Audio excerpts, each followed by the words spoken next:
எல்லாருக்கும் வணக்கம். Welcome to இன்னைக்கு ஸ்பெஷல். இன்னைக்கு நம்ம பார்க்க போகிற சமையல் பொட்டேட்டோ ஸ்டிக். வாங்க வீடியோக்குள்ளே போகலாம். நம்ம 1/2 கிலோ உருளைக்கிழங்கு வேக வச்சு தோல் உரித்து வச்சுருக்கோம். இதை நம்ம எல்லாம் நம்ம நல்லா தூள் பண்ணிக்கலாம்.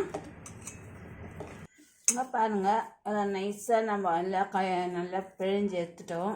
நல்லா ஒரு கட்டி கூட இல்லாமல் நல்லா நைஸாக பிழிஞ்சிடணுங்க, நசுக்கிக்கணும். இந்த மாதிரி இதில் நம்ம மசாலா போட்டுக்கலாம். கார்ன்ஃப்ளவர் மாவு 1 கப்பு போட்டுக்கலாம்.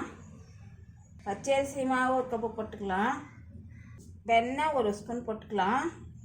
சில்லி பவுடர் நிறைய மிளகாவை காய்ந்த மிளகாவை மிக்சியில் போட்டு இந்த மாதிரி நிறைய நரைச்சிக்கோங்க. நம்ம காரம் எவ்வளோ வேணுமோ அவ்வளோ போட்டுக்கோங்க. சீரகம் 1/4 ஸ்பூன் போட்டுக்கோங்க. மிளகுத்தூள் ஒரு ஸ்பூன் போட்டுக்கோங்க.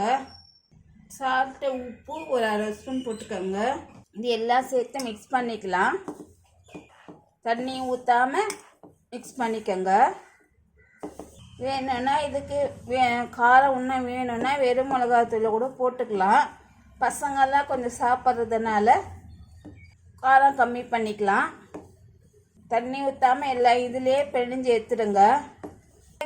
கெட்டியாக இருந்துச்சுனாக்கா தண்ணி கொஞ்சம் தெளிச்சுக்கோங்க.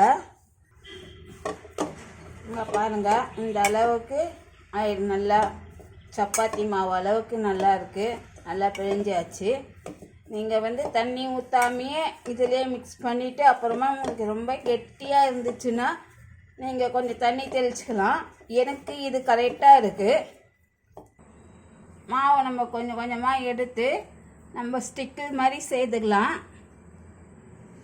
நம்ம ஒரு ரொட்டிக்கட்டில் எண்ணெய் தடவிட்டு நம்ம இது கொஞ்சம் கொஞ்சமாக இப்படி சேர்த்து உருட்டிக்கலாம். எந்த அளவுக்கு உங்களுக்கு மெலிசாக வேணுமோ அந்த அளவுக்கு நீங்கள் பண்ணிக்கோங்க. இது பொட்டேட்டோ ஸ்டிக். இதுக்கு பேர். ஒன்று ஒன்றா பண்ணி நம்ம இப்படி வச்சுக்கலாம். அப்படி தட்டில் மாதிரி நம்ம சின்னதாக பண்ணிக்கிட்டோன்னா கூட பண்ணிக்கலாம். இந்த அளவுக்கு கூட பண்ணிக்கலாம். நம்ம பாலும் செய்துக்கலாம். பால் மாதிரி அந்த மாதிரியும் பண்ணிக்கலாம். இந்த பாருங்கள், இந்த 2 மாடலு இங்கே பாருங்கள். இந்த மாதிரி சைஸ்லேயும் இந்த மாதிரி சைஸ்லேயும் நம்ம உருட்டி வச்சுக்கலாம். எல்லாத்தையும் உருட்டி வச்சுட்டு நம்ம எண்ணெயில் போட்டுக்கலாம். இதை எண்ணெய் நல்லா காஞ்சிருச்சுங்க. இப்போ நம்ம எண்ணெயில் ஒன்று ஒன்றா எடுத்து போட்டுக்கலாம்.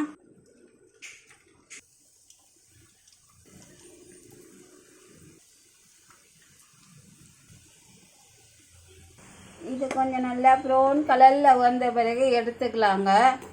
பொட்டேட்டோ ஸ்டிக்குனால நம்ம கொஞ்சம் நல்லா பார்த்து செய்யணுங்க. பத்திரமா செய்யணும். ஏன்னா கொஞ்சம் நல்லா புண்டுக்கும். இது சாயங்கால டைம் ஈவினிங் டிஃபன் மாதிரி சாப்பிட்லாம். பசங்களுக்கு செய்து கொடுக்கலாங்க. இதெல்லாம் இந்த மாதிரி இது ரொம்ப அருமையாக இருக்குங்க. சாஸ் போட்டு டொமேட்டோ சாஸ் போட்டு வச்சு சாப்பிட்லாம். தொட்டு நம்ம ஒரு தட்டில் எடுத்து வச்சுக்கலாம். இப்போ நம்ம சின்ன சைஸ் எல்லாம் எடுத்து போட்டுக்கலாம். சின்னமாக எல்லாம் இருக்கிறத உருட்டி வச்சதெல்லாம் போட்டுக்கலாம். ரொம்ப நல்லா மொரன்னு நல்லா டேஸ்ட்டாக இருக்குங்க. நம்ம எந்த ஷேப்பு வேணுமோ அந்த ஷேப்பில் போட்டுக்கலாங்க. நம்ம எந்த ஷேப்பில் போட்டாலும் அருமையாக வரும்.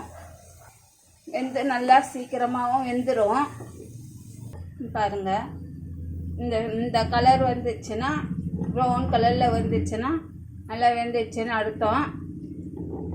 இதை இந்த டைமில் எடுத்துடலாங்க. நீங்கள் இந்த வீடியோ உங்களுக்கு பிடிச்சிருந்தா லைக் பண்ணுங்கள், ஷேர் பண்ணுங்கள், சப்ஸ்கிரைப் பண்ணுங்கள். தேங்க்யூ.